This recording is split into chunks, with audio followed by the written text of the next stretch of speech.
हरे कृष्ण सर्वांना स्वागत आहे सर्वांचे ह आपण आपला आज आठवा अध्याय बघणार आहोत हा. आपण आपलं मंगलाचरण म्हणूया. ओम अज्ञानतिमिरांधस्य ज्ञानांजन शलाकया चक्षुरुन्मीलितं येन तस्मै श्री गुरवे नमः. श्री चैतन्य मनोभीष्टं स्थापितं येन भूतले स्वयं रूप कदा मह्यं ददाति स्वपदान्तिकं. हे कृष्ण करुणा सिंधो दीनबंधो जगत्पते गोपेश गोपिका कांत राधा कांत नमोस्तुते. तप्त कांचन गौरांगी राधे वृंदावनेश्वरी वृषभानुसुते देवी प्रणमामि हरिप्रिये. नमा ओम विष्णुपदाय कृष्णपृष्ठाय भूतले श्रीमते भक्ति वेदांत स्वामी इति नामिने. नमस्ते सारस्वते देवी गौरवाणी प्रचारिणे निर्विशेष शून्यवादी पाश्चात्य देश तारिणे. जय श्री कृष्ण चैतन्य प्रभु नित्यानंद श्री अद्वैत गदाधर श्रीवासादि गौर भक्त वृंद. हरे कृष्णा कृष्ण कृष्णा हरे हरे हरे राम राम राम हरे हरे. हरे कृष्णा कृष्ण कृष्णा हरे हरे हरे राम राम हरे हरे. हा, घ्या माताजी पुढची स्लाईड.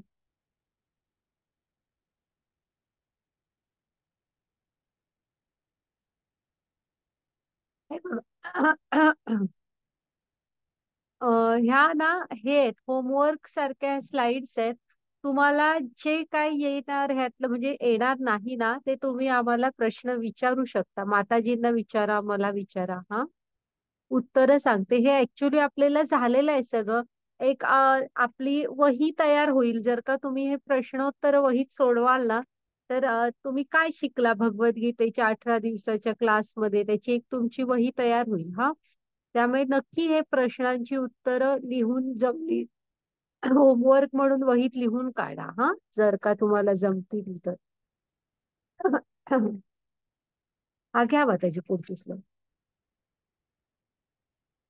हा, जाऊ दे हे पुढे आता बरेचदा झालं. तर अक्षर ब्रह्मयोग आजचा अध्याय काय आहे? अक्षर ब्रह्मयोग भगवत प्राप्ती. हे आपले अध्याय आहेत ना. अध्याय 7 पासून कालपासून सुरू झालेले हे भक्ती योगातले अध्याय आहेत. हा, मग आपण भक्तीद्वारे कृष्णांशी कसं जोडलं जाऊ शकतो अजून अजून कृष्ण सांगतायत. तर आता हे आज ना आपल्याला अक्षर म्हणजे काय, अक्षय असं ज्ञान देत आहेत ज्याचा कधीही क्षय होत नाही असं ज्ञान देत आहेत भगवत प्राप्तीचं. हा, बघूया आता काय आहे. म्हणून त्याला अक्षर ब्रह्मयोग म्हटलं. क्या माताची पुढची slide. हरे कृष्ण. 8.1 अर्जुनाने विचारले, हे पुरुषोत्तम, हे भगवान, ब्रह्म म्हणजे काय, आत्मा म्हणजे काय, सकाम कर्म म्हणजे काय, ही भौतिक सृष्टी म्हणजे काय आणि देवता कोण आहेत, हे कृपया मला सांगा. हे मधुसूदन, यज्ञाचा अधिपती कोण आहे आणि या देहामध्ये तो कसा निवास करतो आणि भक्तीमध्ये युक्त झालेला मृत्यू समयी तुम्हाला कसे जाणू शकतो. हरे कृष्ण. हा, हरे कृष्ण. बघा हा, आता इथं ना हे अर्जुनाला पडलेले प्रश्न आहे की ब्रह्म म्हणजे काय, हं? आत्मा काय, सकाम कर्म म्हणजे काय, भौतिक सृष्टी म्हणजे काय, देवता कोण आहेत, असे हे विविध प्रश्न अर्जुनाला पडले. पुन्हा आणि पुढे विचारतोय की हे मधुसूदन, यज्ञाचा अधिपती कोण आहे, तो देहामध्ये कसा, म्हणजे असे वेगवेगळे प्रश्न पडलेत. ह्या प्रश्नांच्या उत्तरांमुळे बघा आपल्याला कृष्णाविषयी किती किती जास्त माहिती मिळाली. हा, आणि मृत्यू समयी आपण कसं काय तुम्हाला म्हणजे एखादा तुम्हाला जाणू शकतो? हा, तर चालेल, बघूया आता. हरे कृष्ण. अनन्तकाले च मामेन स्मरन् मुक्त्वा कलेवरं येय प्रख्यात् प्रयाति स मध्वां याती नास्त्रयत्र संशय. हरे कृष्ण. आणि अंतकाळी केवळ माझे स्मरण करीत जो आपला देहत्याग करतो तो तात्काळ माझ्या प्रकृतीची प्राप्ती करतो, यात मुळीच संशय नाही. हरे कृष्ण. चालेल, आता इथे काय सांगितलंय? अंतकाळी केवळ माझे स्मरण करीत जो आपला देहत्याग करतो तो तात्काळ माझ्या प्रकृतीची प्राप्ती करतो, यात मुळीच शंका नाही. म्हणजे तुम्हाला कसं आहे, इथे लक्षात ठेवा की अंतकाळी म्हणजे मृत्यूच्या समयी जर का तुम्ही कृष्णांची आठवण, कृष्णांचं स्मरण, कृष्णांचं नाव घेतलात तर आपल्याला मुक्ती मिळते आणि आपण तात्काळ त्यांच्या गोलोक वृंदावन धामामध्ये जातो. हा, आणि ते काय म्हणतायत बघा, यात मुळीच शंका नाही. म्हणजे हे अगदी हे आहे, म्हणजे ठरलेलं आहे, पक्क आहे. हा, मग तुम्ही म्हणाल कशाला ही जीवनाची सगळी जप वगैरे करू माताजी, आणि हे करायचं ते करायचं असं करू? मी फक्त एवढंच करेन की मृत्यू काळी मी कृष्णांचं नाव घेईन. हं. पण प्रश्न हा आहे की काय येणार तुम्हाला त्यांची आठवण? आहे बघा, आपल्याला आठवण कुणाची येते? ज्यांच्याशी आपण जोडले गेलेले आहोत. हा, त्यांची आठवण येणार आपल्याला. कृष्णांची अचानक उठून म्हणजे काय येणार ना आठवण? त्यामुळे त्याचा सराव करावा लागतो आपल्याला. त्यांच्याशी आपल्याला एक नातं जोडावं लागतं. तरच आपल्याला त्यांची आठवण येऊ शकते. हा, आता इकडे हे भीष्म पितामह दाखवलेत बघा. त्यांची खूप इच्छा असते की अंतकाळी आपण ह्याला म्हणजे कृष्णाला समोर बघत प्राण सोडावे. आणि कसं असतं, भीष्म म्हणजे साधे कोण नव्हते. भीष्म हे 12 महाजन आहेत. म्हणजे 12 महाजन म्हणजे काय? मनु अवतार कृष्णांचे, जे कृष्णांच्या मनातलं जाणू शकतात. तर त्यातले एक जण होते भीष्म. ती 12च लोक आहेत त्यातली, त्यातले एक. मग त्यामुळे मोठे भक्त होते ते. मग तेव्हा भीष्म कृष्ण ना सगळ्यांना गोळा करून कुरुक्षेत्रावर, जिथे म्हणजे युद्ध वगैरे झालं होतं तेव्हा, ह्यांना गोळा करून सगळ्यांना ना म्हणजे भीष्मांकडे घेऊन जातात आणि युधिष्ठिराला म्हणतात की त्या महान म्हणजे सेनानीकडून तू थोडस उपदेश ऐक. आणि ते उपदेश करतात आणि ते सांगतच त्याच्यानंतर कृष्णांना समोर बघत इच्छा मृत्यूचं वरदान असताना त्यांना ते स्वतःचा देहत्याग करतात. हा, तर अशी ती साईडची गोष्ट आहे. आणि भागवतम मध्ये भीष्मांची एक स्तुती पण आहे. तुम्ही हा प्रसंग आहे पहिल्याच स्कंदात, त्यांनी कृष्णांची खूप छान स्तुती केली आहे, ते सारं ऐकू शकता तुम्ही. हा, हा, घ्या माताजी पुढची स्लाईड.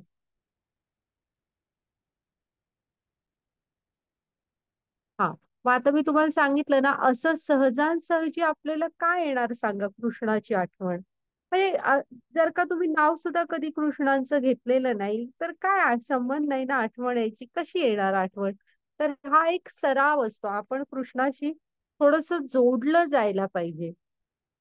मग कशा प्रकारे काय करून? तर तुम्ही त्यांचं कथा ऐकू शकता, जप करू शकता, हा, कीर्तन करू शकता. तुम्हाला ज्या काही कला येते एखादी, तर त्या रूपात तुम्ही म्हणजे ते चित्र येते तर चित्र काढू शकता. असं म्हणजे तुम्ही त्यांना आपलं कोणतरी मानू शकता, म्हणजे लहान मोठा भाऊ किंवा आई वडील किंवा आणि काय मित्र, असं. हा, तर मग कृष्णांची तुम्हाला नेहमी म्हणजे ते काय मग तेव्हाच असं नाही, कायमच कृष्ण तुमच्या बरोबर राहणार. हा, घ्या बताजी पुढची स्लाईड. हरे कृष्ण. यं यं यं यं वापि स्मरणभावं त्यज्यन्ते कलेवरं तं तमेवेत्ति कौन्तेय सदा तद्भावभावित. हरे कृष्ण. हे कौन्तेय, आपल्या देहाचा त्याग करीत असताना मनुष्य ज्या ज्या भावाचे स्मरण करतो त्या त्या भावाची तो निसंदेह प्राप्ती करतो. हरे कृष्णा. आता जर का तुम्हाला कृष्ण नाही आठवत आहे तर मग काय? हा, तर इथे काय सांगतायत बघा, की मनुष्य हे कोणतेय देहाचा त्याग करत असताना मनुष्य ज्या भावाचे स्मरण करतो त्याला त्या भावाची निसंदेह प्राप्ती होते. म्हणजे तुम्ही जो विचार करणार, ज्याचे तुम्हाला स्मरण असतात ते शरीर तुम्हाला प्राप्त होतं. आता बघूया कसं ते. हा. घ्या माताजी पुढची स्लाईड. हे भरत महाराज आहेत. हा, तर हे खूप थोर राजे होते, कर्तव्यपरायण, म्हणजे ज्यांनी आपल्या प्रजेला सुखात ठेवलं, प्रजेला पुत्रांप्रमाणे म्हणजे लक्ष दिलं, कोणही दुःखात नसणार हे पाहिलं, असे राजे. मग काय होतं, एक आयुष्याचा एक टप्पा येतो जेव्हा त्यांना वाटतं की आता आपण खूप राज्यकारभार केला, आता म्हणजे म्हातारं झालो, पण आता भजन भक्ती करायला हवी, फक्त कृष्णांची भक्ती. त्यासाठी वनात जायला हवं. मग ते पत्नीची आज्ञा घेतात, तिला सांगतात, मुलग्याचा राज्याभिषेक करतात आणि वनात येतात. मग वनात राहत असतात आणि असं भक्तियुक्त आयुष्य जगत असतात. मग एके दिवशी काय होतं, त्यांना ते होम करत असतात, यज्ञ समजा असं करत असतात, आणि त्यांना एक हे जाताना हरणी धावत जाताना दिसते. मग ते बघतात आणि आपलं धनुष्यबाण घेऊन जातात. तर तिच्या मागे ना वाघ, म्हणजे तिच्या मागे वाघ पण जाताना दिसतो त्यांना, मोठा असा. मग पुढं नदी असते, ती हरणी नदीत उडी मारते आणि काय होतं ते बघतात. ती उडी मारतानाच ना तिला पिल्लू होतं एक, गर्भिणी असते ती.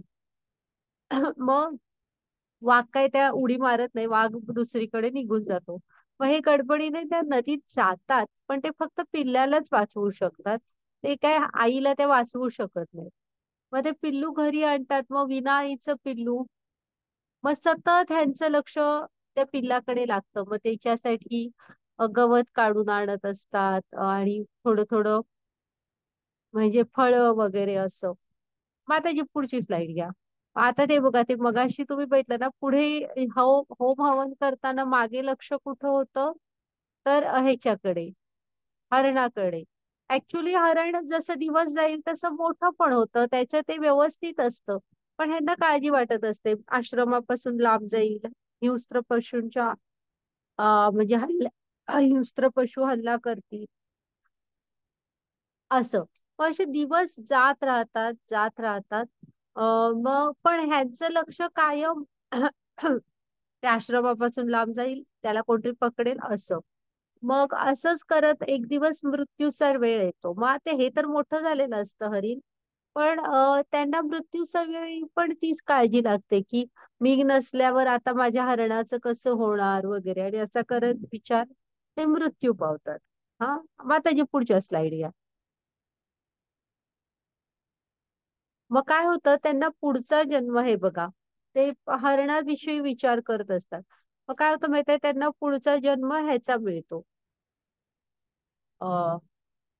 म्हणजे ते हरिण म्हणून जन्मतात. पण एक असतं की ते अगदी म्हणजे शेवटच्या ह्याच्यापर्यंत असतात, कृष्णांशी एवढे जोडलेले वगैरे असतात ना, शुद्ध भक्त असतात. पण शेवटच्या क्षणी असं अधःपतन होतं. म्हणून ना आधीच्या पुण्यकर्मांमुळे ना त्यांना त्यांची स्मृती तशीच असते, की आपण बाबा कोण होतो, आणि मग त्यांच्या लक्षात असतं ते की कसं आपलं अधःपतन झालं.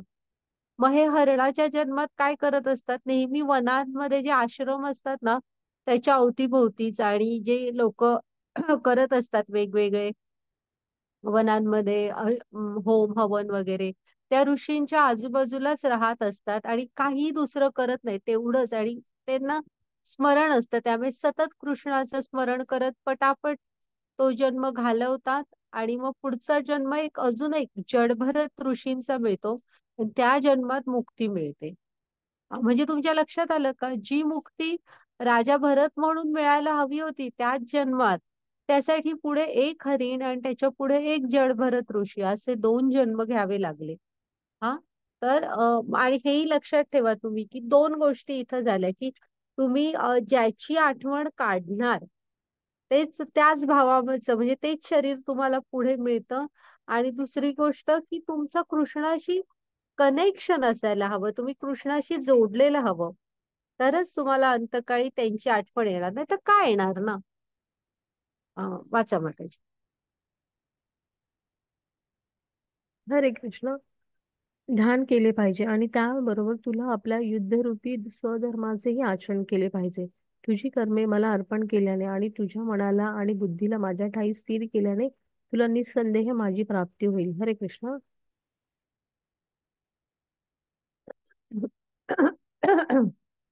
सॉरी हा. तर आता हे त्याच्यासाठी काय करायला हवं आपण, की आपण कृष्णांशी जोडलं पाहिजे.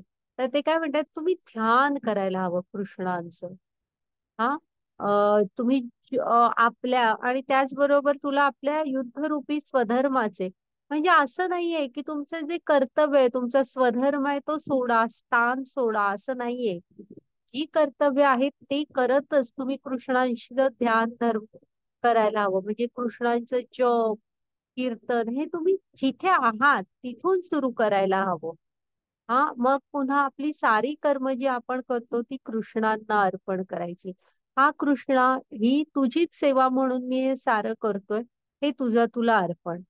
म्हणजे जी तुमची कर्तव्य आहे ती करताना तुमचा व्ह्यू किंवा तुमचे विचार कसे हवे माहित आहे, की हा हे जे मी म्हणजे हे शिक्षण घेताय, तुम्ही काही करताय, एखादी कला तुमच्याकडे आहे वगैरे, तुम्ही पैसे कमाव, तर हा ठीक आहे, हे सगळं करताना हा ही कृष्ण, हे कृष्णा, ही तू मला दिलेली जबाबदारी आहे, ती मी तुझी सेवा म्हणून पार पाडतोय, ती तुझी तुला अर्पण, अशी आपली भावना हवी. आणि जेव्हा आपण आपली कर्मे त्यांना अर्पण करतो ना, त्यामुळे आपलं मन, बुद्धी आणि त्याच्यानंतर आपलं मन आणि बुद्धी त्यांच्या ठायी स्थिर करायचं. यामुळे निस्संदेह आपल्याला कृष्णांची प्राप्ती होऊ शकते. काय आता हे शेजारी कोण आहेत माहिती आहे? प्रल्हाद महाराज आहेत. बिचारे प्रल्हाद महाराज कुठं जन्मले होते? असुर कुळात. हा. आणि हिरण्यकश्यपू सारखे राजा त्यांचे वडील होते. पण ज्यांना विष्णूंचं नाव सुद्धा ऐकलं तरी इथे का म्हणजे कुणीही विष्णूंचं नाव घ्यायचं नाही, अशी स्ट्रिक्ट ऑर्डर होती त्यांची. अशा ठिकाणी ते नुसतं नारायण नारायण नारायण करत राहिले. ते गुरुकुलातल्या मुलांना शिकवत असतात तिथे असं. त्यामुळे तुम्ही जिथून आहात तिथून स्टार्ट करा. हा, घ्या माताजी पुढची slide. मग आता कधीपासून करू शकतो आपण, तर जेव्हा आता तुम्हाला हे गीते भागवतचं ज्ञान मिळतंय ना, आता कळलंय तुम्हाला हे असं वागायला हवं मनुष्याने, तर आता तुम्ही सुरू करा. आता आपल्या प्रभुपाद स्वामींनी बालपणात बघितलं ना, बालपणापासून ते करत होते, ते हे 5व्या वर्षी जगन्नाथांची रथयात्रा काढलेली, तर तुम्ही पण जिथे आहात तिथून सुरू करा. हा. आणि जेव्हा आता हे कळलंय तेव्हा त्या क्षणापासून लगेच सुरू करायचं. हा, घ्या माताजी पुढची slide. हरे कृष्ण. हे पार्था, आपले मन विचलित होऊ न देता त्याला माझ्या निरंतर स्मरणामध्ये युक्त करून माझे परमपुरुषाचे जो ध्यान करतो तो निश्चितपणे माझी प्राप्ती करतो. हरे कृष्ण. बघा, आपलं मन विचलित होऊ न देता त्याला जर आपण म्हणजे कसं आहे, विचलित नाही होऊ द्यायचं, आपल्यामध्ये एकाग्रता हवी. म्हणजे तुम्ही जे काही करताय ते मन लावून करा. हा. आणि त्यामुळे अ, निश्चितच आपल्याला कृष्णांची प्राप्ती होऊ शकते. म्हणजे जिथून करताय ते एकाग्रतेने करा तुम्ही. हा. हे अजामिळची गोष्ट आहे, बघू आपण. हा, घ्या माताजी पुढची स्लाईड. कसं ते मुक्ती मिळवतात. तर हा अजामिल असतो ना, भागवतम मध्ये गोष्ट आहे ही. तर हा जे आताचं उत्तर भारतातला कन्नौज वगैरे भाग येईल साधारण, मला आता भागवतम मधला प्रांत आठवत नाहीये.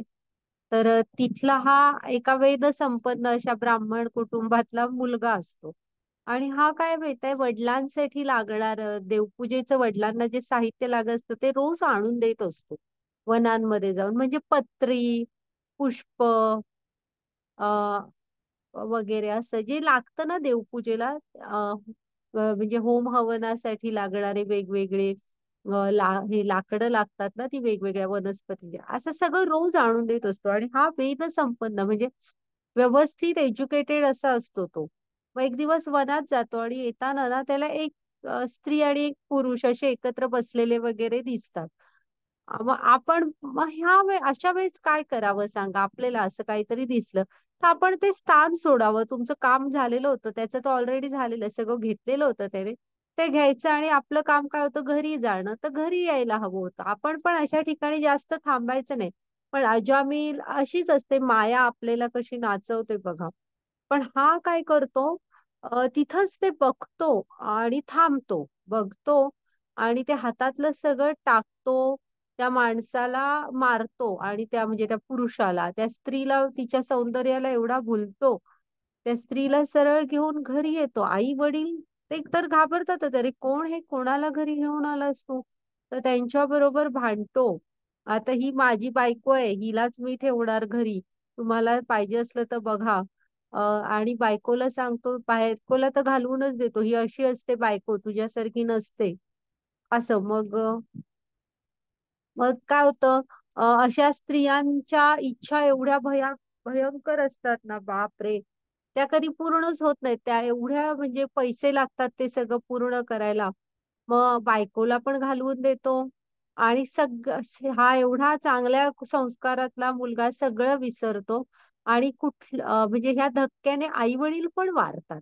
मग आई वडिलांची संपत्ती उधळत असतो, उधळत असतो. मग काय होतं, कधीतरी संपत्ती शेवटी संपणारच ना. ती संपल्यावर मग पैसा कुठून आणणार? कारण त्यांच्या काय पैशाच्या मागण्या कधी संपतच नाहीत, हे हवं ते हवं. मग त्याच्यानंतर कुठलंही भागवतम मध्येच लिहिलेलं आहे, कुठलंही वाईट कर्म करायचं शिल्लक ठेवत नाही. चोऱ्या, वाटमारी, दुसऱ्यांच्या घरांमध्ये जाऊन दरोडे घालणे आणि काय जे जे म्हणून वाईट ते सगळं करून रिकामा होतो. असं करत काळ काय कुणासाठी थांबत नसतो, काळ पुढे जात राहतो. आणि अजामिळ पण तसा बरीच मुलं वगैरे होतात, म्हातारपणाकडे येतो. मग शेवटी शेवटी म्हातारपणात एक मूल होतं त्याला. मग तसा शेवटी बरेच मुलं झाल्यावर एक पण काम हेच करत असतो, असलीच सगळी. मग ते एकदा काही हे येतात बघा, संन्यासी घरासमोर येत असतात ना, तर ते काहीतरी द्या म्हणतात माई त्याच्या बायकोला, हा घरात नसतो. तर ती म्हणते, घ्या तुम्ही काहीतरी, मी देते तुम्हाला आणि माझा नवरा तुम्हाला मारे बिरे लिहून, तुम्ही घ्या आणि जा पटकन. तर त्यांना ते एक बाळ झालेलं दिसतं, तर ते म्हणतात जातं ते की ह्या मुलाचं नाव तुम्ही नारायण ठेवा. म्हणजे बघा, हे जे संन्यासी, हे भक्त आपल्या घरी कधी आले तर लक्षात ठेवा की ते काही आपण त्यांना फक्त काहीतरी जरासं देऊ शकतो, हे आपलंच पुण्य म्हणून. त्यांना त्याची गरज नसते, पण ते त्याच्या बदल्यात आपल्याला भक्ती देऊन जातात, जी खूप अनमोल असते. मग हा ती बायको आल्यावर सांगते, असं असं आले होते दारावर, त्यांनी आपल्या ह्या मुलाचं नाव नारायण ठेवलं. हा काय ठीक आहे म्हणतो. आणि मग त्याला का कोणास ठाऊक त्या मुलग्याच्या ना, मुलग्याची ओढ लागते, नारायणांची लागत नाही. तरी पण उगाचच नारायण नारायण म्हणून सारखा हाक मारत असतो. असंही काळ पुन्हा पुढे सरकत राहतो, हा म्हातारा होतो. पण ह्याच्या जिभेला एक आवड लागते, नारायण नारायण म्हणून त्याला हाक मारायची. माताजी पुढची स्लाइड घ्या. मग हा अंथरुणावर पडलेला असतो, म्हणजे म्हातारा झालेला असतो, आजार पण आलेलं असतं. आणि ना हे येतात, यमदूत न्यायला येतात.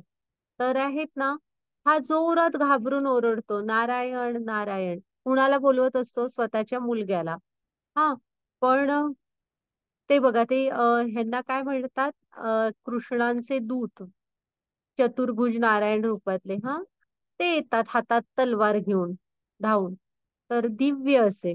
तर म्हणजे यमदूत म्हणतात, तुम्ही का आला म्हणून, आणि ते पण तलवार घेऊन आमच्याशी भांडायला? तर ह्याने कुठलंही पाप करायचं बाकी नाही ठेवलेलं, तुम्ही का आला? तर ते म्हणतात, मान्य आहे, त्याने कुठलंही पाप करायचं बाकी नाही ठेवलेलं, पण एकदा सुद्धा जो नारायण नाव घेतो म्हणजे शास्त्रांनुसार, हा, त्याची सगळी पाप जळून भस्म होतात. आणि ह्याने आता मृत्यू समय नारायण म्हटलं म्हणून आलोय आम्ही. आणि ते सांगतात की ह्याचा अजून मृत्यू यायला थोडासा अवधी आहे. मग ते यमदूतांना पटतं हा शास्त्रार्थ यमदूत निघून जातात आणि त्याच क्षणी त्याच अंथरुणामध्ये ना पडलेल्यावर अजामिळला आठवते की आपण कोण होतो, कोण होते आपले आई वडील, आणि का हे अधःपतन, एवढं भयंकर अधःपतन झालं आपलं. हं.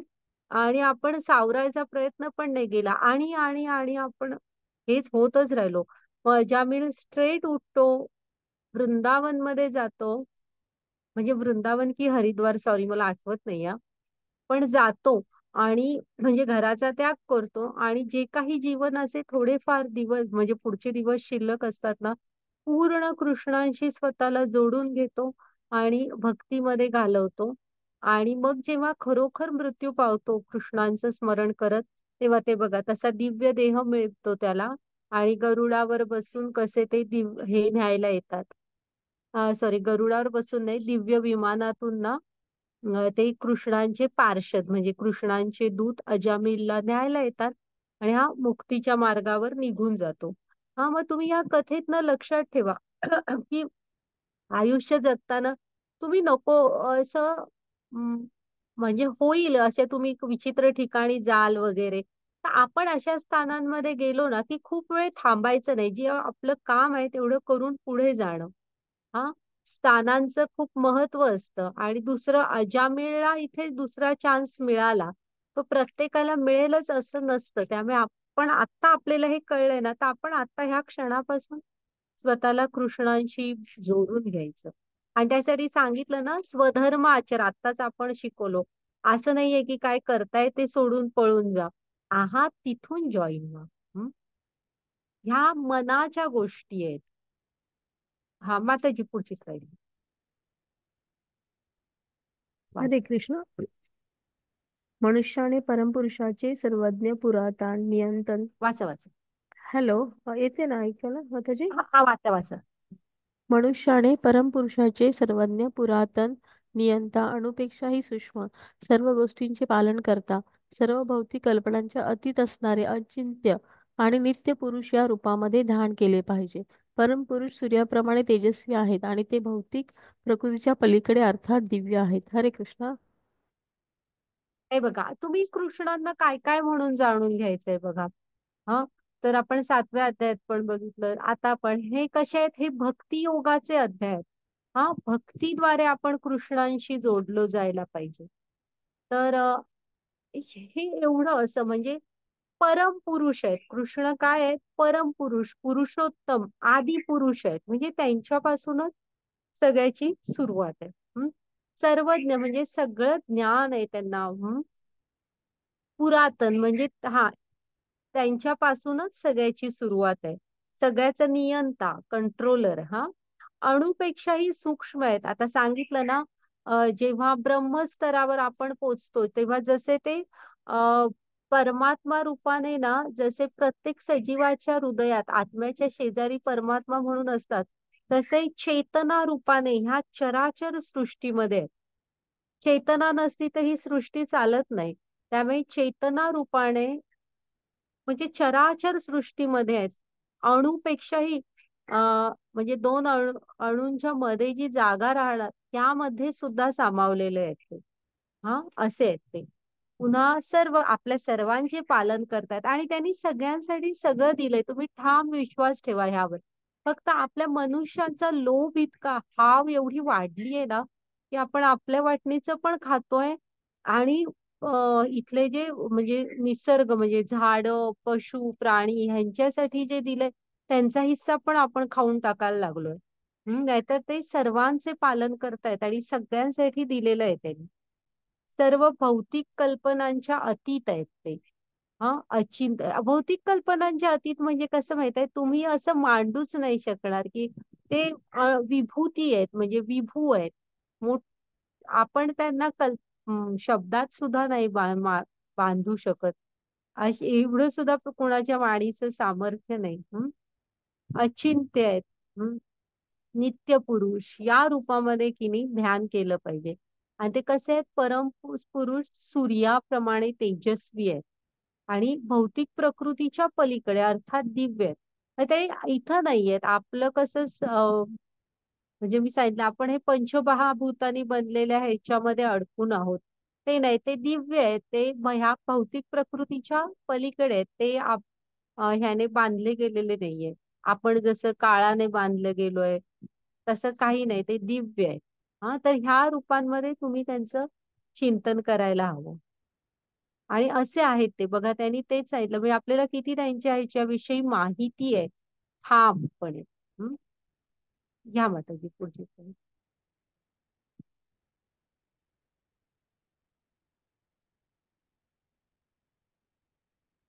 पुढची स्लाइड घ्या माताजी.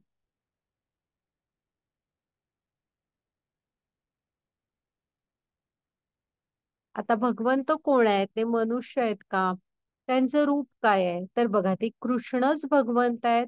ते एक मनुष्य आहेत आणि त्यांचे एक श्यामसुंदर रूप आहे. म्हणजे त्यांनी हे 2 हात 2 पाय वगैरे असं सुंदर रूप आहे ना, ते त्यांचं आहे. आणि मनुष्यांवर त्यांचं किती प्रेम आहे बघा. आपल्याला जसंच्या तसं रूप दिलंय त्यांनी ते. हा, पण ते निराकार नाहीयेत. हे असे दिसतात. आपल्याला ठामपणे माहित आहे की ते असे दिसतात. ते असे साकार रूप आहे त्यांचं. हा, आणि श्यामसुंदर आहेत. हा, त्यांचा वर्ण कसा आहे? श्यामसुंदर. हा, घ्या माताजी पुढची slide.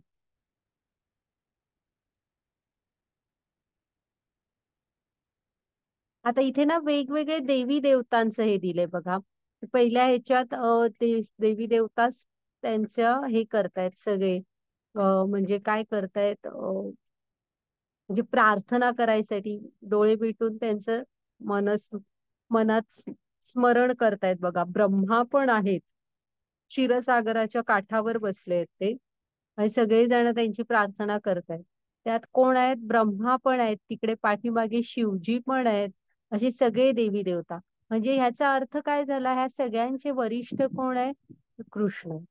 आणि इकडे पार्वती आहेत. म्हणजे माता भवानी, पार्वती आणि शंकर आहेत बघा. आणि शंकर त्यांना त्यांच्याविषयी सांगतायत. कुणाविषयी? म्हणजे राम, कृष्ण, विष्णू हे ना शंकरांविषयी थोडस सांगते. जशी नद्यांमध्ये पवित्र नदी कोण? गंगा. जसं पुराणांमध्ये सर्वात पवित्र पुराण कोण? भागवत. हा, देवांमध्ये सर्वात महान कोण? तर विष्णू. तसं वैष्णव, विष्णूंना मानणारे, विष्णूंच्या भक्तांमध्ये वैष्णवानाम यथा शंभो. आद्य वैष्णव, सर्वात मोठे वैष्णव कोण आहेत? तर शिवजी आहेत.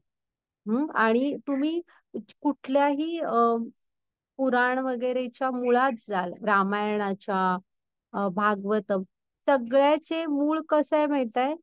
की शिवजी माता पार्वतींना ते सांगतायत. असंच आहे. हा, चाल, घ्या माताजी. आता इथे पण सांगतायत बघा. हा, घ्या माताजी पुढची स्लाईड. ह्या त्यांच्या हे आहेत बघा. हे गोलोक वृंदावन आहे आणि त्यांच्या बाल लीला आहेत ह्या. तरी तर जरी ते तसे एवढे हे असले, आपले कृष्ण एवढे उच्च आहेत, तरी पण आहे ना, आपण त्यांना भक्तीने, आता ह्या गायीनी, ह्या गोप सख्यानी, ह्या वृंदावनातल्या आपल्या नंद बाबा, यशोदा मैया ह्यांनी जेवढं जेवढं प्रेम दिलं, तेवढ्याच प्रेमाने कृष्ण पण त्यांना भेटले. हा, आणि तुम्ही ह्या लीला थोड्या श्रवण करा, किती सुंदर असं वाटतं आपल्याला. बघा तुम्ही. हा, घ्या माताजी पुढची slide.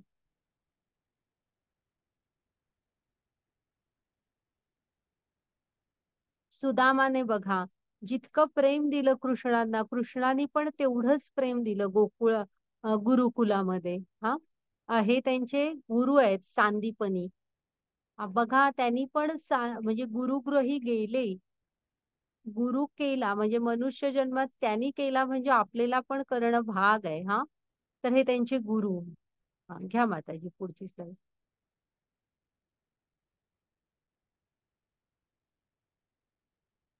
वाचा माताजी. हरे कृष्ण. मानवी गणनेनुसार ब्रह्माच्या एका दिवसाचा कालावधी किती 8 अब्ज आहे ते. 8 अब्ज 64 64. करोड एवढे वर्ष आहे. जेव्हा ब्रह्माचा दिवस होतो तेव्हा ते सजीव अस्तित्वात येतात आणि ब्रह्माच्या रात्री होते तेव्हा त्यांचा नाश होतो. वारंवार दिवस होतो आणि सजीव सृष्टी सक्रिय होते आणि पुन्हा रात्र येते. हे पार आणि ते अव्यक्तात विलीन होतात. हरे कृष्ण. कसं आहे माहितीये, हे बघा इथं एवढं म्हणजे 8 अब्ज 64 कोटी वर्षांचा म्हणजे वर्षांचा ब्रह्माचा दिवस असतो.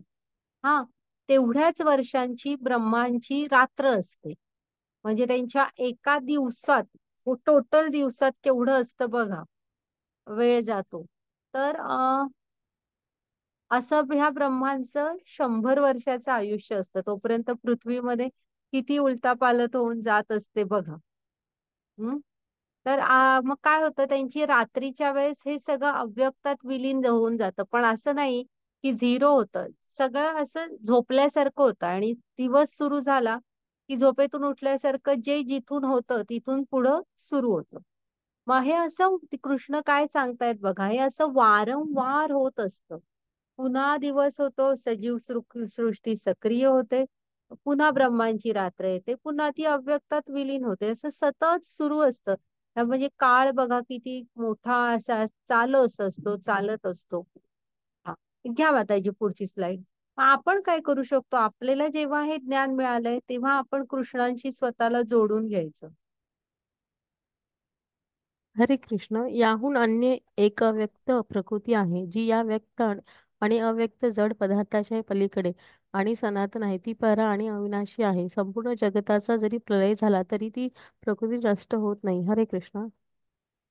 हा, हे बघा आता हे जे त्यांचं गोलोक वृंदावन धाम आहे बघा, ते बघा तिथे शिवजी पण आहेत, वेगवेगळे देवी देवता आहेत. हा, त्यांच्या तिकडे गेलेले त्यांना भेटायला. तर ती हे कशी आहे माहित आहे, हे आपलं आहे ना, हे जड आहे, म्हणजे आपलं भौतिक जगत आहे. आपण म्हणजे इथे जो जन्म घेतो तो कधीतरी मृत्यू पावणार, पुन्हा बालपण, तरुणपण, म्हातारपण अशा चक्रात अडकलोय. हा, तसं नाही. ते जग आहे ना, ते ह्या सगळ्याच्या पलीकडे आहे, सनातन आहे. सनातन म्हणजे काय? हा, तर ते कालही होतं, आजही आहे आणि उद्याही असणार आहे. त्याला काळाच्या मर्यादा वगैरेने ते बांधलेलं नाहीये. ते दिव्य सनातन आहे, नेहमीच असतं आणि असंच सुंदर. आणि त्यांची की नाही ते परा आहे. आणि ती पराश म्हणजे परा आणि अपरा अशा शक्ती आहेत कृष्णांच्या. तर ते परा आहे. हा, आपण हे आता आपल्या आजूबाजूला ही पृथ्वी वगैरे हे सारं जे आहे ही अपराशक्ती येते. पराशक्तीमध्ये आपला फक्त आत्मा स्थित आहे. हम्म. तर ते परा आहे, म्हणजे त्यांची दिव्य शक्ती आहे ती, जी फक्त शुद्ध भक्ती. हा, तर असं आहे ते. आणि कुणाचा कितीही जगांचा प्रलय झाला, आता आपण बघितलं ना, सगळं ब्रह्मांची रात्र झाल्यावर सगळं हे होतं, अव्यक्तात विलीन होतं वगैरे. हे सगळं आपल्याला लागू आहे. ही जी वरची दिव्य धाम आहे ना, हे गोलोक वृंदावन, ह्याला ते नियम लागू नाहीयेत. हे सनातन आहे, ते नेहमी म्हणजे जरी जगाचा प्रलय झाला तरी ते नष्ट नाही होत. हं? हा, घ्या माताजी पुढची स्लाइड.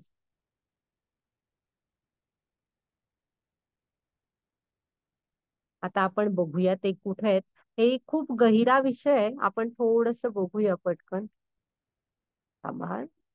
त्या पहिल्या स्लाइड मध्ये बघा, अं, हे जे इथे वर कमळ दाखवलंय ना, कमळ, आणि त्याला पाकळ्या पाकळ्या आहेत वगैरे, ते आहे गोलोक वृंदावन. हा, तर ह्याला म्हणायचं गोलोक चार्ट. तर हे आहे गोलोक वृंदावन. मग त्याला 4 द्वार आहेत आत यायला. आणि प्रत्येक कमळामध्ये कोण कोण आहे, पुन्हा आणि कृष्ण कुठे असतात, तो कमळाचा गाभा आहे ना, तिथे कृष्ण असतात. तर हे आहे कृष्णांचं गोलोक वृंदावन. त्याच्या खाली कोण आहे बघा, हे तर हे वैकुंठ आहे. हा, त्याच्या खाली काय असतं, हे विष्णूंचं वैकुंठ, जिथे मधी क्षीरसागरात विष्णू असतात माता लक्ष्मींबरोबर. आणि त्याच्या खाली विस्तार विस्तार होऊन हे आपलं ब्रह्मांड दाखवलंय बघा.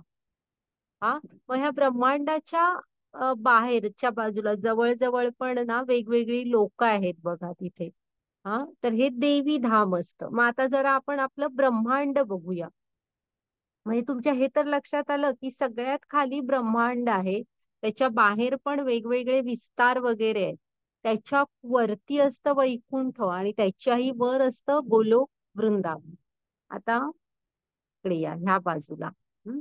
तुम्ही फक्त गोलोक चार्ट म्हणजे गोलोक वृंदावन दाखवलंय बघा इथे. ते झालं बघून दुसऱ्या स्लाइड मध्ये. त्याच्या खाली ब्रह्मांडाचं हे आहे, फक्त ब्रह्मांड ते बघा उजव्या बाजूला. तर ह्या ब्रह्मांडाचं कसं असतं माहित आहे, गर्भोदकशाही विष्णू असतात. म्हणजे कृष्णांचे विस्तार कसे होतात तर कारणोदकशाही विष्णू किंवा महाविष्णू, ज्यांच्या एका श्वासामधून करोडो ब्रह्मांड बाहेर पडतात. ते वर दिसतायत बघा, त्यांच्या एका श्वासातून ती सोनेरी सोनेरी अंडी दिसतायत ना, ती सगळी करोडो ब्रह्मांड बाहेर पडतात आणि त्यांनी श्वास आत घेतला की ती करोडो ब्रह्मांड आत त्यांच्या सामावतात. मग ते महाविष्णू किंवा त्यांना काय म्हणायचं, कारणोदकशाही विष्णू, कारण सर्वांचं कारण ते आहेत. आणि ते ब्रह्मांडाच्या आत त्यांनी त्यांना लागणारं सगळं दिलेलं असतं, म्हणजे सजीवांना लागणारं सगळं. हा, तर त्या आता मग एक ब्रह्मांड बघू. आणि त्याच म्हणजे महाविष्णूंच्या तिथंच एक अंडी बाहेर पडतात ना, त्यातलं एक अंड बघा आता तुम्ही, पूर्ण त्यांनी काळं असं दाखवलंय सर्कल करून. तर महत्तत्व आहेत आणि ह्याच्यात पण बाहेर बरंच असतं, महत्तत्व लिहिलंय बघा. तर हे ब्रह्मांड आहे ना, ह्याला देवी धाम म्हणतात, तुम्ही लक्षात ठेवा.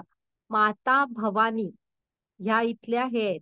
तर तुम्ही काय म्हणा, सीईओ म्हणा किंवा काही म्हणा, मुख्य इथल्या कोण आहेत, ऍडमिनिस्ट्रेशन सगळं कोण बघतात तर माता भवानी. त्यामुळे हे देवी जगत आहे आपलं, देवी धाम. हं?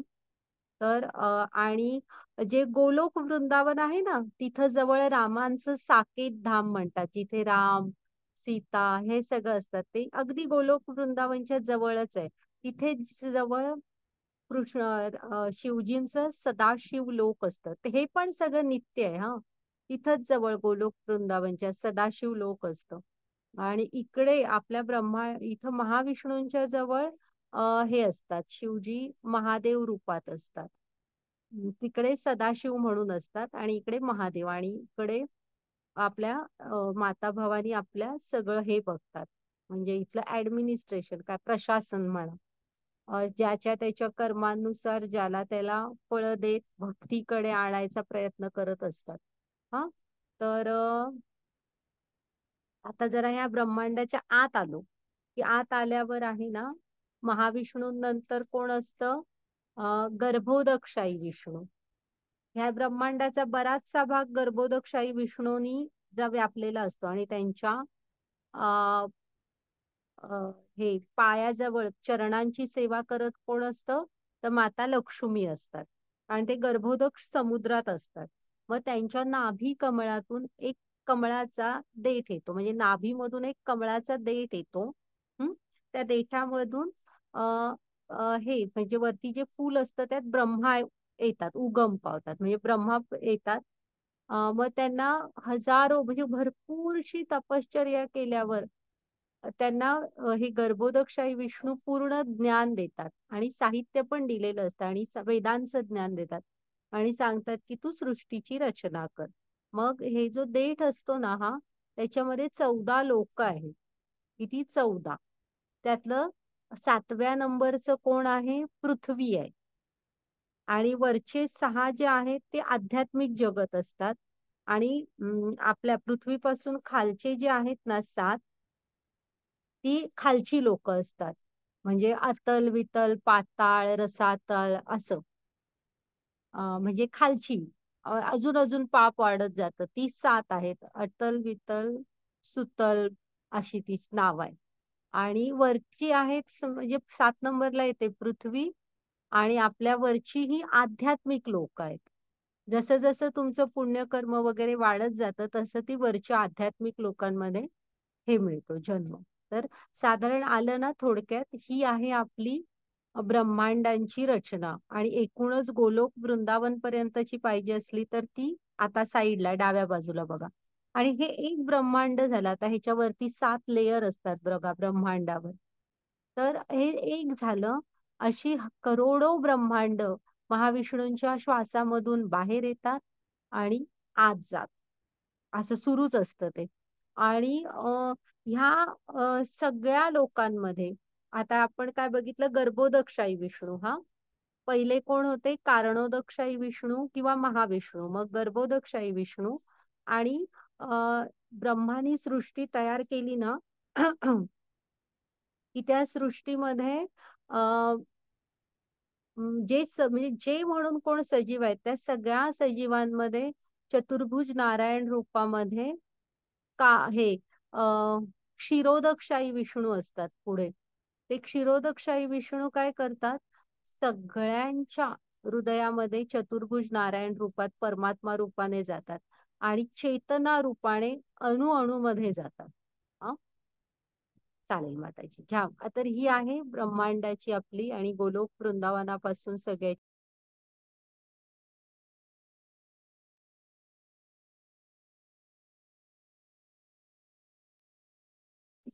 माताजी ही गोष्ट आपण नंतर बघूया, आपण आधी क्लास पूर्ण करूया. पुढे चला. हा ही गोष्ट मी थांबा तुम्हाला नंतर सांगते, आपण आधी क्लास पूर्ण करूया आपला. सुदामांची गोष्ट आहे ही, मोठी गोष्ट आहे. हा वाचते. हा हरे कृष्ण. वेदेषु यज्ञेषु तपसु चैव दानेषु यत् पुण्यफलं प्रदिष्टम् अत्तेति तत्सर्वमिदं विदित्वा योगी परम स्थान उपेति चाद्यम्. वाचा मध्ये श्लोक विसरू नका, हा तुम्ही नोट डाऊन करून ठेवा हा नंबर.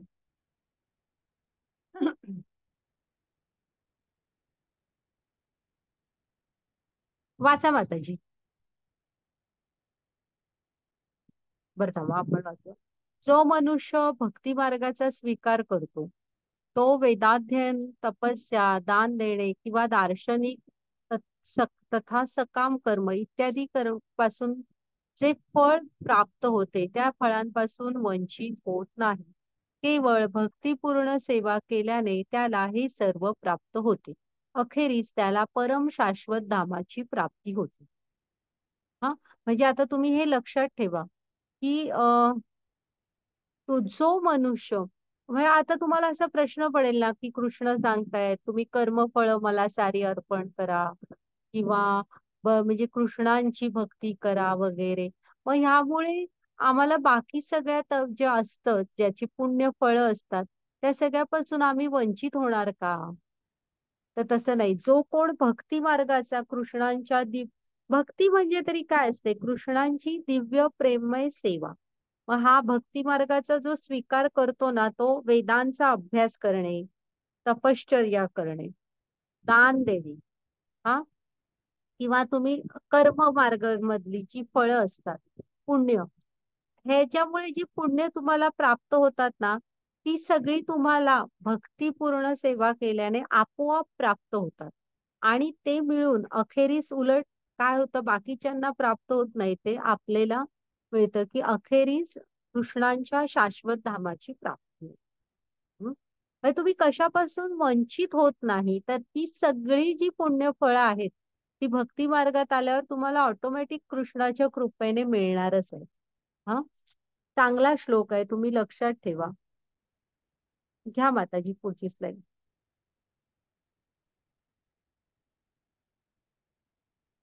चालेल, झाला. एक हे भजन आहे, जय राधा माधव कुंज बिहारी. हा थोडस म्हणून दाखवते, वाचूनच दाखवते. त्याच अशी थोडीशी चाल आहे बघा.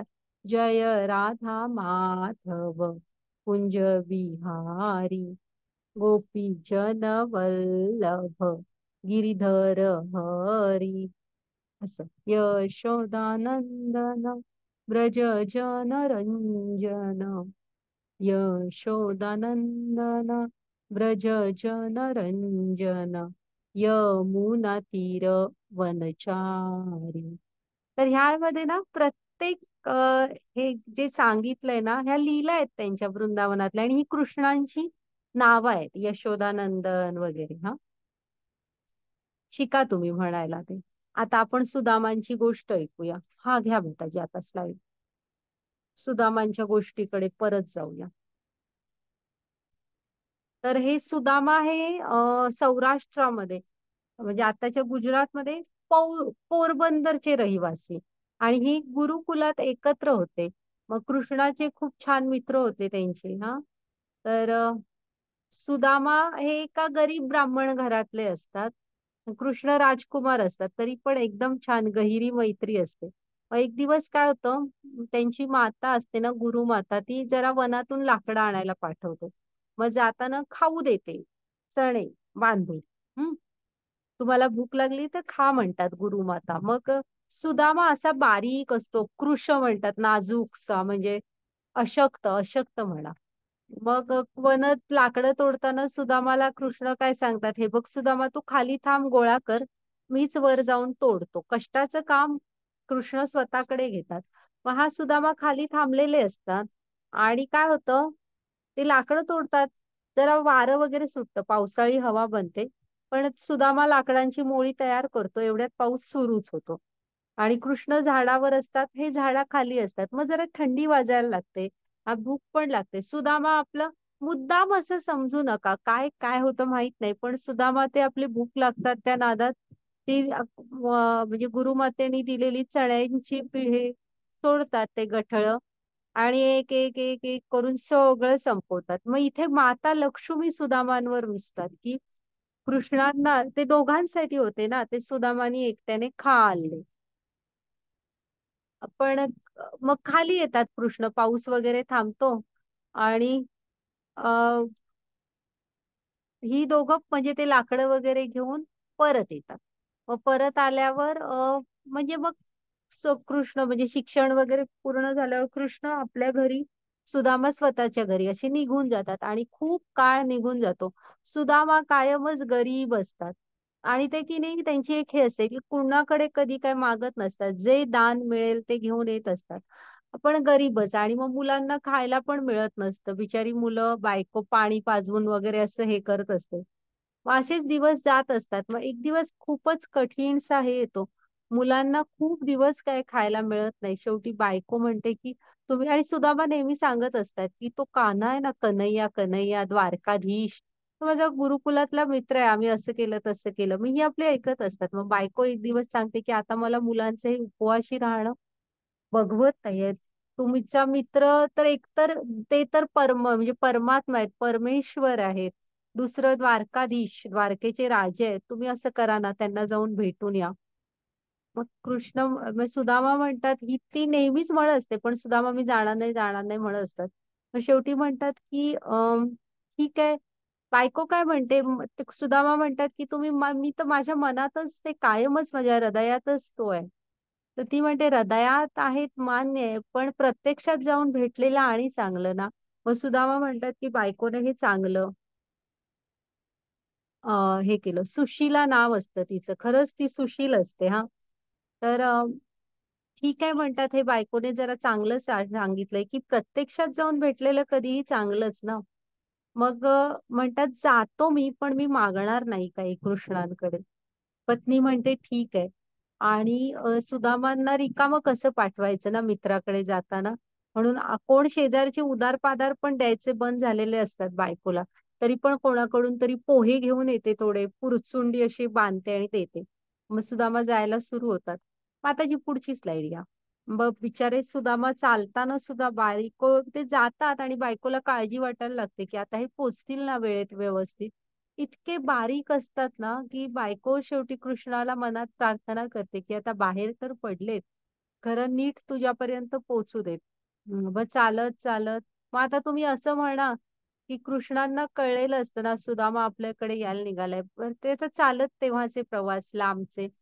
पण असं मग तुम्ही असं समजा की चालत पोचतात पूर्ण अंतर, किंवा असं समजा की काही दिवस चालल्यावर एके दिवशी रात्री जे झोपतात, ते कृष्ण गरुडाला सांगतात की तू सरळ त्याला आता उचल आणि द्वारकेच्या प्रवेशद्वाराच्या बाहेर आणून ठेव.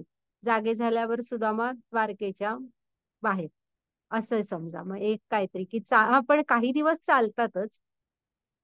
मग जेव्हा द्वारकेच्या प्रवेशद्वाराच्या इथे पोचतात, तेव्हा त्या द्वारपालाला काय विचारतात की म्हणजे अरे कान्हा, कन्हैया कुठे राहतो, पत्ता असा विचारतो. तर म्हणतात कन्हैया कोण कन्हैया?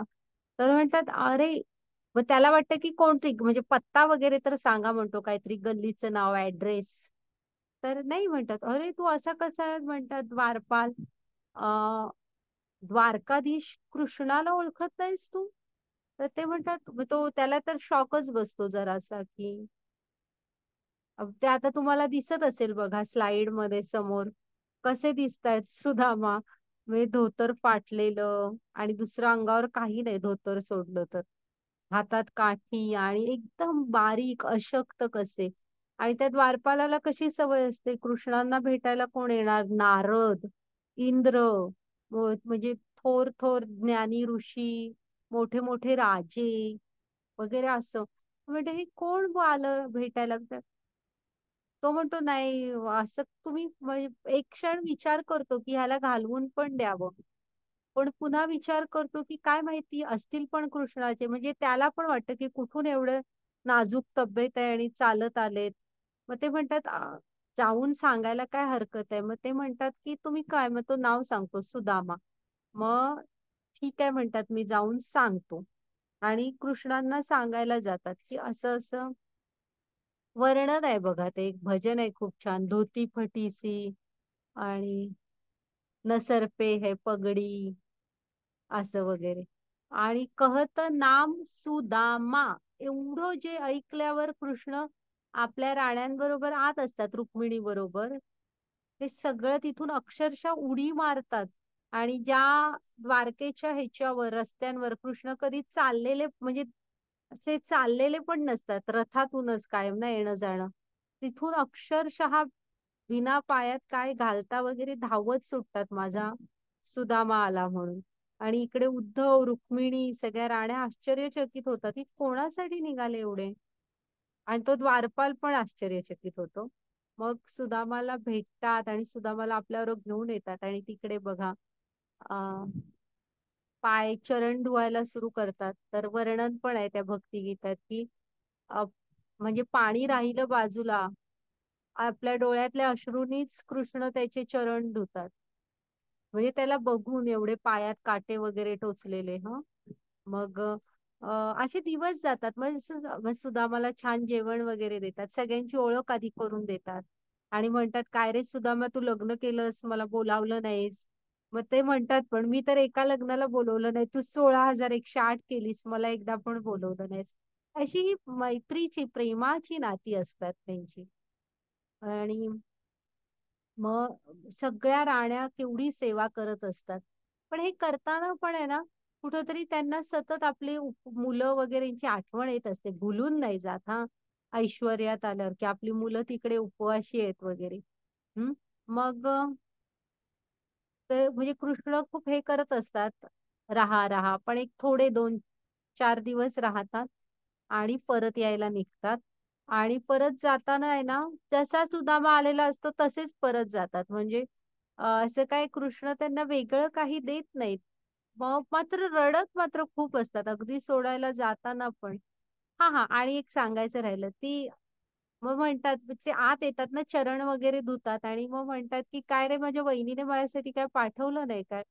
ते सुदामा दाखवत नसतात. आता एवढ्या मोठ्या सोन्याची ती द्वारका काय दाखवणार ना, पोह्याची एवढी एवढी पुरचुंडी. तर मग हे शोधून काढून घेतात आणि कृष्ण खातात. आणि रुक्मिणीला पण देतात. मग कसं असतं, रुक्मिणीने कृष्णाने खाल्ल्यावर ना, आणि रुक्मिणीने म्हणजे रुक्मिणी लक्ष्मी स्वरूपा ना, तो जो लक्ष्मीच्या एक हे असते अवकृपा झालेली असते की ह्यांनी कृष्णांची हे खाल्ले वाटणीचे, ते म्हणजे कृष्णाने ते हे खाल्ल्यावर ना पोहे, ती लक्ष्मीची कृपा होते परत. आणि कृष्णांचे सगळेच जण ते थोडे संपत नाहीत, सगळ्यांना पुरतात. म्हणजे भक्तीचं महात्म्य बघा, भक्ती कधी संपत नसते. मग त्याच्यानंतर अ, परत जेव्हा जायला निघतात ना, तेव्हा जातात. मग शेवटी कुठेतरी भरपूर चालत चालत पुढेपर्यंत सोडत येतात. मग ते शेवटी सुदामा म्हणतात की आता कृष्णा तू एक पाऊल सुद्धा पुढे येऊ नकोस, आता तू जा परत. किती चालणार माझ्यासाठी? मग परत येताना ना उद्धव आणि रुक्मिणी विचारतात की हा असं का केलं तुम्ही? त्यांना द्यायचं ते तर सगळं दिलेलं आहे तुम्ही, मग का सांगितलं नाही त्यांना की तुम्ही दिलंय त्यांना तिकडे पोरबंदर मध्ये सगळं? तर ते म्हणतात की म्हणजे असं बढाई मारण्यासारखं उद्धवामी त्याला काय दिलंय सांग. जेव्हा 11 दिवस मुलं उपवाशी होती आणि ते स्वतः नवरा बायको पण उपवाशी होते, त्यातनं तो मला प्रवास करताना सुद्धा त्यातला एक कण सुद्धा पोह्याचं न खाता तो ते माझ्यासाठी घेऊन आला आणि मला दिले. हम्म. म्हणजे काही नसताना जे काय थोडस होतं ते सुद्धा मला दिलं. आणि मी त्याला काय दिलं म्हणाले, एवढं ऐश्वर आहे जे माझा विभूती आहे त्यातला एक म्हणजे अणुपेक्षा पण मी काहीच नाही असा मी त्याला दिला आणि मी त्याची बडाई मारू का. म्हणजे बघा हा ही मैत्री काय असते. आपण सुदामांच्या गोष्टीतनं शिकायचं. आपण म्हणतो की हा माझा मित्र आहे, तो माझा मित्र आहे, पण ही मैत्री बघा की जेव्हा सुदामा आलेलं कळतं तेव्हा कृष्ण सगळं टाकून धावत सुटतात. आता आपण म्हंटलो की हा माझा मित्र आहे, तर तुमचा मित्र समजा मीटिंग मध्ये असला तर येणार आहे का तुमच्यासाठी असा धावत. हम्म. तर ही मैत्री बघा, ह्या शुद्ध मैत्री आहे. हा. मग त्याच्यानंतर सुदामा जेव्हा घरी पोरबंदरला पोचतात ना, तेव्हा बापरे विचार करायला लागतात की घरी येतात बघतात झोपडीच नसते तिथे, मोठा राजमहाल असतो सोन्याचा. म्हणतात अरे बापरे, गोल त्याच्या फिरून वगैरे बघतात, माझी झोपडी तर इथे होती, म्हणतात चुकीच्या ठिकाणी आलो नाही ना. आणि मग ते असा आणि विचार करतात की गरिबाची झोपडी सुद्धा राहिली नाही, कोण जरासा बाहेर काय गेलो झोपडी सुद्धा माणसानी काढून टाकली, असा आणि विचार करत असतात. एवढ्यात वरून हाक मारते पत्नी की अहो, हे आपलंच घर आहे, छान आहे. मग पण असं समजू नका की सुदामा राजवैभवाच्या उपभोग घ्यायला लागले आणि कृष्णाला म्हणजे कृष्णाला विसरले वगैरे, असं काही नाही. सुदामा म्हणजे ते चरित्र वाचा, ऐका. जसे ते राहत होते एक शुद्ध जीवन, तसेच पुढेही जीवन जगत राहतात. हा. तर ठीक आहे. हे असतात भक्त बघा. चालेल, झाला आपला अध्याय पूर्ण. हरे कृष्ण सर्वांना. माताजी रेकॉर्डिंग स्टॉप.